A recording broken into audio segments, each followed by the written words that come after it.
యజ్ఞాత్వా న పునర్మోహం ఏవం యాస్యసి పాండవ ఏన భూతాన్యశేషేణ ద్రక్ష్యస్యాత్మన్యథోమయి. అర్జునుడు ఒక విధమైన మోహంలో భ్రమలో ఉన్నాడు. వీళ్ళంతా నా వాళ్ళు, వీళ్ళందరినీ నేను ఎలా చంపాలి అనే మోహంలో ఉన్నాడు. కాబట్టి అర్జునుడు తెలుసుకోదగిన జ్ఞానం గురించి చెబుతున్నాడు పరమాత్మ.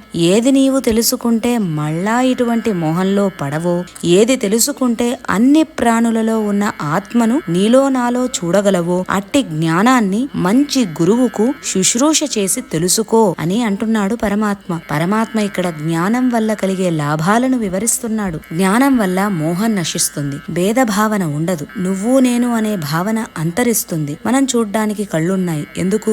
చూసి నడవడానికి, గోతిలో పడకుండా ఉండటానికి. అలాగే జ్ఞానానికి లక్షణం మోహంలో పడకుండా చేయటం.